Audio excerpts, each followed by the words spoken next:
आप लोग Joseph classes में आप लोगों का बहुत बहुत स्वागत है। आप लोगों के लिए यहाँ पर हम लोगों ने अर्थशास्त्र जिसको इकोनॉमिक्स कहते हैं, इसके हम लोग महत्वपूर्ण बिंदु लेकर आए हैं जो आपकी आगामी परीक्षाओं की दृष्टि से महत्वपूर्ण हो जाएंगे। आप लोगों को क्या करना है, बिल्कुल हमारे साथ 5 दिन तक अच्छे से हमारे साथ बैठना है। जो भी आपके आगामी परीक्षाओं में यहाँ से प्रश्न बनते हैं वो सारे टॉपिक पर हम लोग चर्चा कर रहे होंगे। सबसे पहले हम लोग राजकोषीय नीति के बारे में समझेंगे, मौद्रिक नीति के बारे में समझेंगे, राष्ट्रीय आय के बारे में समझेंगे, बजट के बारे में समझेंगे, भारत की पंचवर्षीय योजनाओं के बारे में समझेंगे, योजना आयोग का क्यों समापन किया गया, नीति आयोग के बारे में समझेंगे, योजना आयोग और नीति आयोग में क्या अंतर था, इन सबको समझ रहे होंगे।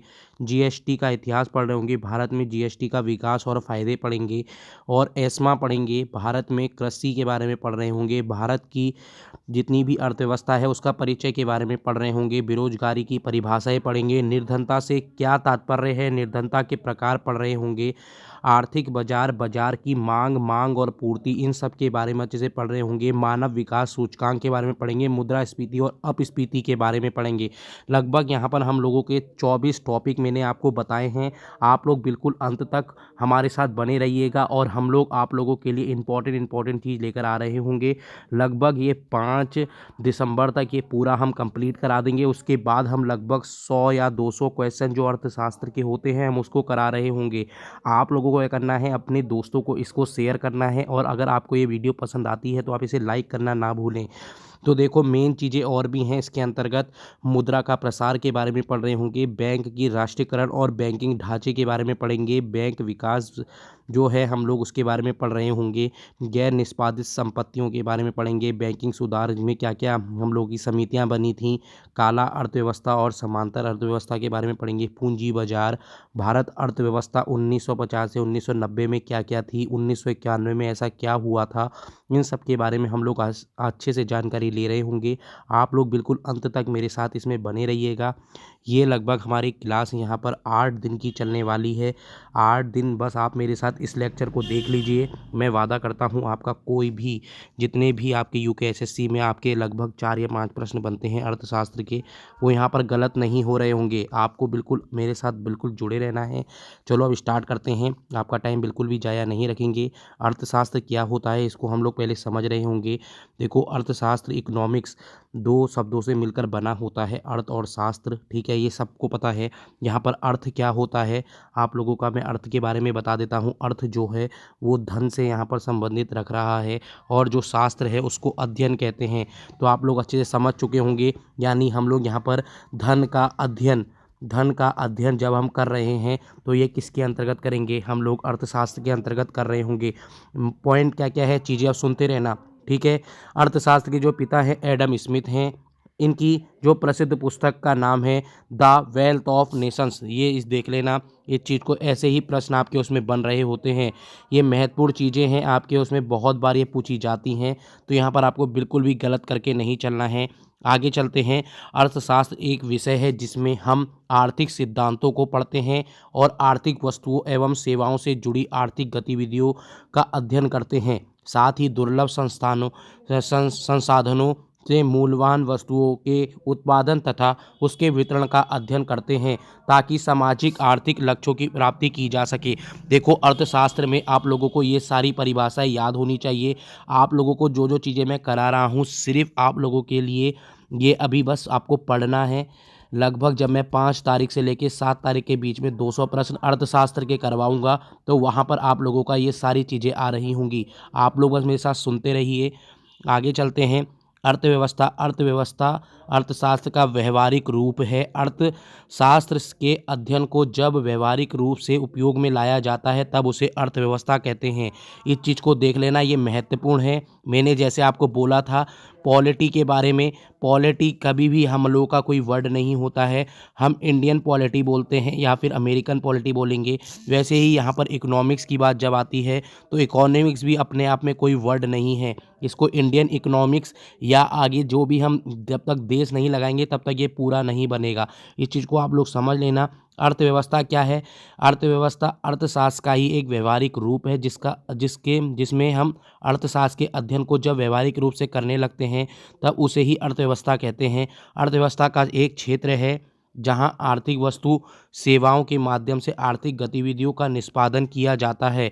जब हम किसी देश की उसकी जब हम किसी देश को उसकी समस्त आर्थिक क्रियाओं के साथ संदर्भ परिभाषित करते हैं तो उस देश की अर्थव्यवस्था कहलाती है। याद रखना, अर्थव्यवस्था को आप डायरेक्ट नहीं बोलेंगे, अर्थव्यवस्था के साथ आपको किसी देश को जोड़ना ही पड़ेगा। देखो, कभी कभी प्रश्न बनकर आ सकते हैं कि ये परिभाषा अर्थव्यवस्था की है या अर्थशास्त्र की है, तो मैंने बता दिया, जहाँ पर अध्ययन कर रहे होंगे हम धन का, उस चीज़ को हम अर्थशास्त्र कहते हैं। और जब हम इस चीज़ को व्यवहारिक रूप से अपने अंदर लेकर आएंगे या किसी देश में, देखो मैं दो चीज़ें आपको समझा देना चाहता हूँ। एक होते हैं रूल्स, ठीक है, एक होते हैं रूल्स जिस पर ये सारी चीज़ें लिखी होती हैं, उसको कहते हैं हम लोग इकोनॉमिक्स की किताब। या फिर वहाँ पर अगर मैं कह सकता हूँ, ये सारे के सारे रूल्स आप लोगों के एक जगह लिखे होंगे, ये किसी ने लिखे हैं। जब ये लिखे जाते हैं तो ये इकोनॉमिक्स की बुक्स के अंतर्गत होते हैं, ठीक है। और जब इसको हम लोग इन रूल्स को अप्लाई करते हैं किसी देश के ऊपर, देश के नागरिकों के ऊपर, तब वो आपकी अर्थव्यवस्था बन जाती है। तो व्यवस्था, आप इस चीज़ को आशा करता हूँ समझ चुके होंगे। रूल्स को आपस में या एक दूसरे के द्वारा ही जब हम संचालित कर रहे होते हैं, और वो कहाँ से ला रहे हैं हम रूल, हम वो अर्थशास्त्र की पुस्तक से ला रहे हैं। ये पहले अर्थशास्त्र आपकी यहाँ पर चाणक्य भी लिख कर गए हैं, ये आप अच्छी तरह जानते होंगे, जिनको कौटिल्य और विष्णुगुप्त भी कहा जाता है।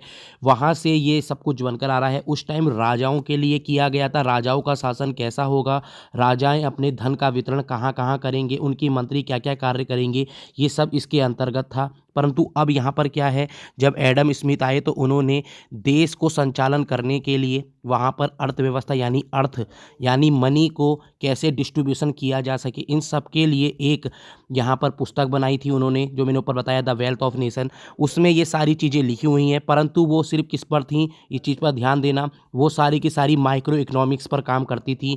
बाद में आगे जाकर हम लोग मैक्रो इकोनॉमिक्स की तरफ बढ़ने लगेंगे। आशा करता हूँ आप इन चीज़ को अच्छे से समझ रहे होंगे। ये सारी की सारी महत्वपूर्ण चीज़ें हैं, ये सब की सब आपकी पूछे जा सकती हैं। जो जो इम्पोर्टेंट है वो मैं आपके सामने अब ला रहा हूँ। यहाँ से प्रश्न हर बार बनते हैं कि अर्थव्यवस्था के प्रकार कितने हैं, तो पूंजीवादी अर्थव्यवस्था होती है। तो ये पूंजीवादी अर्थव्यवस्था कौन कौन सी है, इसको भी आप समझ लेते हैं। पूंजीवादी अर्थव्यवस्था के बारे में पढ़ते हैं। पूंजीवादी अर्थव्यवस्था वस्तु और सेवाओं के उत्पादन में संसाधनों पर बाजार यानी यहाँ पर प्राइवेटाइजेशन, याद रखना, प्राइवेटाइजेशन या फिर बड़े उद्योगपतियों का यहाँ पर बोलबाला रहता है, उनका नियंत्रण रहता है। इसका निर्धारण बाजार के आधार पर मांग पूर्ति पर निर्भर करता है। याद रखना, इसमें यहाँ पर सरकार यहाँ पर रूल नहीं करेगी, यहाँ पर जो करते हैं कौन कर रहे होंगे, जैसे यूएसए है, ठीक है, यूएसए आपकी पूंजीवादी अर्थव्यवस्था है। इस चीज़ को आप लोग समझ लेना। पूंजीवादी अर्थव्यवस्था में निजी क्षेत्र का प्रभुत्व होता है, सरकारी हस्तक्षेप सीमित होता है, याद रखना, होता जरूर है पर सीमित होता है, कम मात्रा में होता है। इस चीज़ को आप लोग देख लेना। पूंजीवादी अर्थव्यवस्था में विशेषीकरण दिखता है, सरकार नियामक रूप से केवल नियम बना सकती है। याद रखना, ये नियम बनाती है, पर इनको यहाँ पर इस चीज़ का कोई अधिकार नहीं होता कि आप लोग यहाँ पर ये खोलें कि ये खोलें। वहाँ पर सारा का सारा प्राइवेटाइजेशन होता है। जैसे अब आजकल आप देख रहे होंगे कि हमारे रेल को भी प्राइवेटाइजेशन किया जा रहा है। कितनी संस्थाओं को अभी तक प्राइवेटाइजेशन किया जा चुका है। ये सारी मोदी नीति, आप लोग जानते हैं मोदी जी हमारे क्या करवा रहे हैं, सारे के सारे प्राइवेटाइजेशन इसलिए ही करवा रहे हैं क्योंकि अर्थव्यवस्था को देख चुके हैं वो। देखो, अर्थव्यवस्था एक बहुत बड़ी चीज़ है। किसी भी अर्थव्यवस्था को ऊपर लाने का कार्य प्राइवेटाइजेशन से ही किया जा सकता है, ये वो समझ चुके हैं और ये रियलिटी भी है। याद रखना, एक अगर किसी चीज़ को ऊपर लाना है, किसी भी चीज़ को लाना है, तो एक तबके को ऊपर निकलना होता है, और वो तबका पहले ही जो उद्योगपति होते हैं वो अगर शासन कर रहे हैं यहाँ पर, तो यहाँ पर क्या होगा मैं पहले ही बताऊँगा। सरकार का यहाँ हस्तक्षेप कम हो रहा है, तो यानी इन लोगों को वो सारे रूल्स मिल चुके हैं, यहाँ पर ये अपने रूल्स खुद बना सकते हैं। इनको ये अधिकार है कि कितने से कितने व्यक्ति को रखना है, कितने टाइम पीरियड के लिए रखना है, कितने यहाँ पर आप लोगों को समय लगेगा। परंतु हमारे भारत में क्या होता है, उद्योगों पर भी सरकार का हक होता है। वहाँ पर बहुत सारी चीज़ें हो जाती हैं, जैसे इन लोगों को इतने बच्चों को नहीं रखना है, इन लोगों को बहुत सारी चीज़ें हैं, जैसे अगर मैं कहूँ 5 से लेकर 7 बजे तक ही जाना है, बहुत सारी छुट्टियां हो जाती हैं जो सरकार द्वारा चलता है। आधा उद्योग, याद रखना, उद्योग लगभग यहाँ पर पूरा सरकार द्वारा ही चलता है। परंतु यहाँ पर क्या होता है, नियंत्रण और ये सारी चीज़ें सरकार कर रही होती हैं, परंतु जब हम बात करते हैं प्राइवेटाइजेशन की तो उसमें कौन कर रहे होंगे? उद्योगपति ही यहाँ पर अपने रूल्स बनाएँगे, सब कुछ बनाएँगे, पर सरकार का नियामक रूप से केवल नियम बनाएगी जिस पर याद रखना वो फॉलो कर भी सकते हैं, नहीं भी कर सकते, इसका कोई भी यहाँ पर औचित्य नहीं है। ठीक है? ये चीज़ देखने ही वाली बात है कि पूँजीवादी अर्थव्यवस्था अपने आप में एक अलग अर्थव्यवस्था है और ये अच्छी अर्थव्यवस्था है जिससे आप लोगों का अर्थव्यवस्था एक बहुत ऊपर ग्रो कर रही है। इसी कारण यूएसए में बहुत अच्छे से ग्रो करी है। ठीक है, आगे चलते हैं। समाजवादी अर्थव्यवस्था पर चलते हैं। समाजवादी अर्थव्यवस्था में आर्थिक संसाधनों पर सरकार का पूर्ण नियंत्रण होता है। याद रखना, ये जब भी आएगा तो इसमें किसका नियंत्रण होगा? सबसे ज़्यादा सरकार का हो रहा होगा। यहाँ मूल रूप से निर्धारण सरकार का हस्तक्षेप होता है। सरकार का ही मांग पूर्ति नियंत्रण करती है। इस तरह की प्रणाली को प्रशासनिक मूल्य प्रणाली भी कहा जाता है। इस चीज़ को आप लोग जानते होंगे, मुझे जल्दी बताइए कहाँ की ये अर्थव्यवस्था है? समाजवादी अर्थव्यवस्था में मुख्य रूप से सार्वजनिक क्षेत्र का प्रभुत्व होता है तथा नगण्य प्रतिस्पर्धा की नीति को अपनाया जाता है। समाजवाद में एकाधिकार दर्शन होते हैं। सरकार ही तीनों भूमि का नियामक, उत्पादनकर्ता और आपूर्तिकर्ता के रूप लेती है। इस चीज़ को याद रखना, यहाँ पर कोई भी प्राइवेटाइजेशन नहीं होगा, यहाँ पर सिर्फ सरकार कर रही होगी। ठीक है, अब भारत में कौन सी है? मिश्रित अर्थव्यवस्था है। मिश्रित अर्थव्यवस्था क्या होती है? देखो आपके उसमें क्वेश्चन क्या बनेंगे, सिंपल इतना बनेगा, भारत की अर्थव्यवस्था कैसी है, यूएसए की अर्थव्यवस्था कैसी है। तो मैं पहले ही बता देता हूँ, भारत की अर्थव्यवस्था मिश्रित है और यहाँ की कौन सी है? पूंजीवादी, यूएसए की। ठीक है, ये चीज़ को अब बस इससे ज़्यादा आपके प्रश्न नहीं बनेंगे, परंतु आपको पता होना चाहिए कि मिश्रित अर्थव्यवस्था क्या है, तो उसको भी देख लीजिए। मिश्रित अर्थव्यवस्था पूंजीवादी और समाजवादी दोनों को मिलाकर बनाई जाती है। यहाँ पर कुछ आर्थिक क्रियाओं पर बाजार एवं कुछ पर सरकार का नियंत्रण होता है। मूल्य निर्धारण बाजार सरकार दोनों द्वारा किया जाता है। देखो वहाँ पर क्या हो रहा था, मैंने आपको बताया था, सिर्फ नियामक में, जब नियामक की बात करेंगे ना तो पूंजीवादी में नियामक जो रूल बना रही थी, नियामक पर रूल बना रही थी वो सरकार बना रही थी, परंतु जो सारा का सारा उत्पादनकर्ताओं में रूल था वो पूरा किसका था? प्राइवेटाइजेशन, यानी यहाँ पर जितने भी उद्योगपति वो बना सकते थे, परंतु यहाँ पर क्या है, यहाँ पर दोनों बनाएंगे, कुछ पर सरकार बनाएगी और कुछ पर बनाएगी। आप लोग जानते हैं जितने भी पीएसयूज़ हैं, पीएसयूज़ जब जिनकी जॉब लगती है उनका क्या होता है, आप लोग जानते हैं 50% यहाँ पर सरकार का होता है, 49% किसका हो रहा होता है, यहाँ पर गवर्नमेंट, यहाँ पर सॉरी उद्योगों द्वारा होता है। तो गवर्नमेंट का 51% होता है। इस चीज़ों को आपको देखकर चलना है। यही सारी चीज़ें बैंक के अंदर भी काम करती हैं। देखो मैं पहले ही बता रहा हूँ, सरकार का यहाँ पर प्रभुत्व ज़्यादा होता है, परंतु कहीं कहीं पर यहाँ पर छूट बहुत ज़्यादा मिल जाती है उद्योगपति लोगों को मिश्रित अर्थव्यवस्था में। तो इसलिए यहाँ पर सरकार नियामक रूप से कार्य करती है। देखो क्या लिखा है मैंने, नियामक रूप से यहाँ कार्य करती है। वर्तमान में समय में मिश्रित अर्थव्यवस्था लागू है। यह अर्थव्यवस्था कम विकसित और विकासशील देशों से अधिक प्रचलित है। याद रखना, विकसित देश कौन से हैं, विकासशील देश कौन से हैं, ये भी एक लिस्ट है, ये मैं अलग दिन लेकर आऊँगा। ये भी बहुत बार पूछ लिया जाता है कि निम्न में से कौन से विकसित देश है और इनमें से कौन से विकसित देश नहीं है या कौन से विकासशील देश नहीं है। ये चीज़ को आप लोग देख लेना।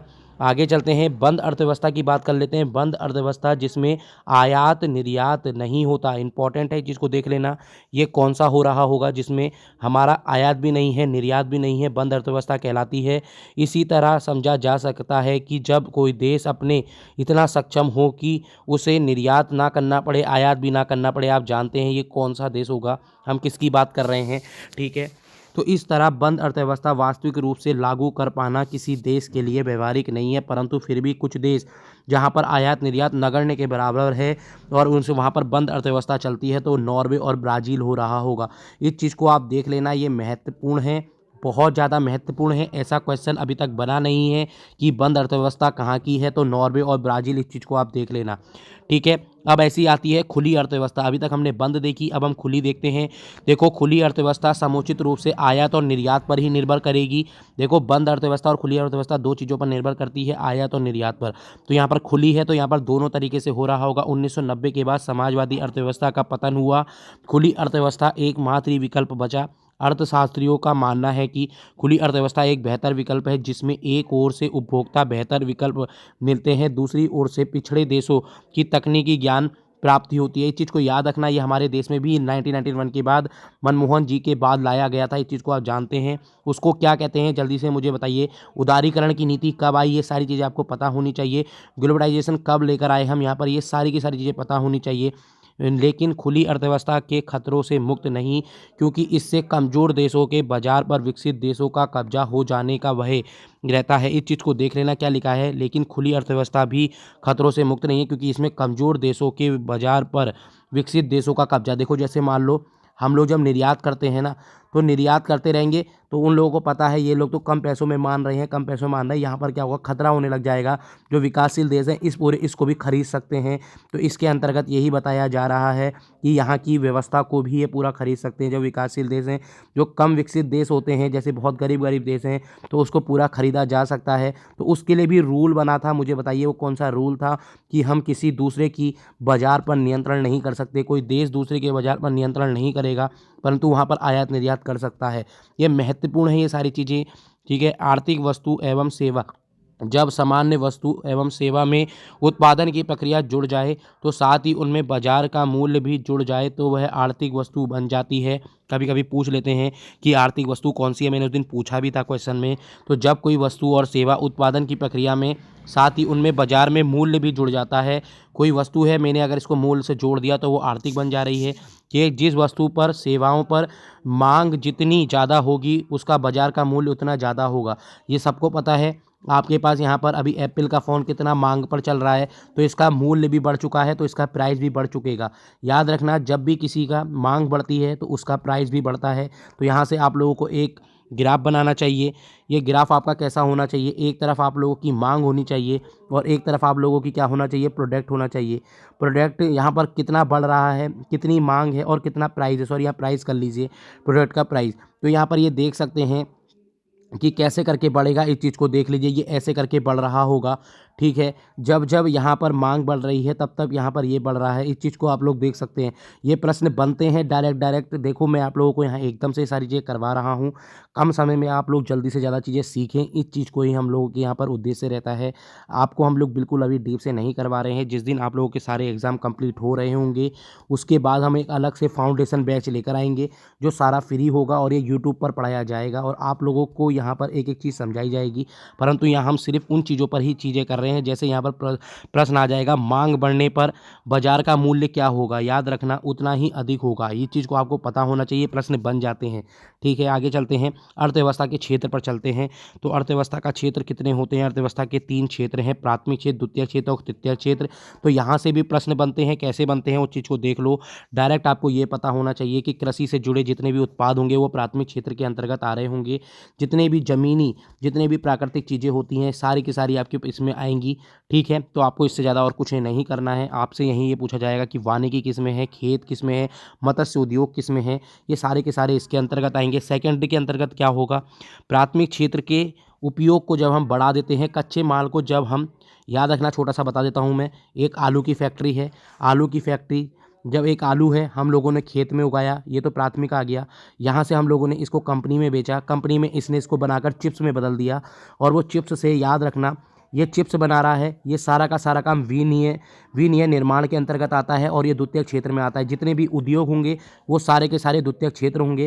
तृतीय क्षेत्र क्या हो रहा होगा, जब ये यहाँ से पैकेट बनाएगा और ये सर्विस पर आ जाएगा, तो ठीक है। जब ये सेवा चलेगा तो ये तृतीय क्षेत्र चल रहा होगा। मैंने आशा करता हूँ आप इस चीज़ को समझ चुके होंगे। द्वितीय क्षेत्र के अंतर्गत क्या क्या आएगा, उद्योग आ जाएगा, रेडीमेड कपड़ा आ जाएगा, निर्माण आ जाएगा, बिजली आ जाएगा।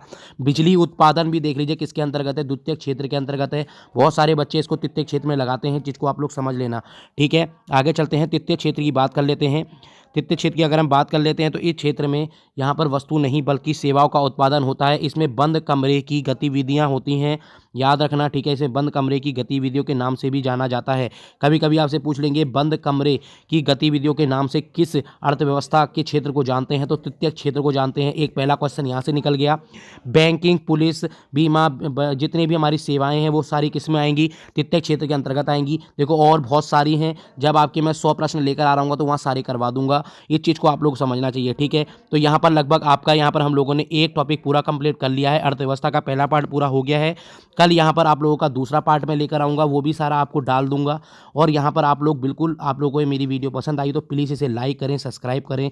ऐसे ही ज़्यादा से ज़्यादा हम लोगों को आप लोग प्यार देते रहें और हम लोग आपके लिए महत्वपूर्ण चीज़ें यहाँ पर लेकर आ रहे होंगे, ठीक है। आशा करता हूँ आपको ये वीडियो पसंद आई होगी। मिलते हैं हम अगले किसी दूसरे वीडियो में, यहाँ पर अर्थशास्त्र का दूसरा पार्ट लेकर आएंगे। Thank you, tata, good bye.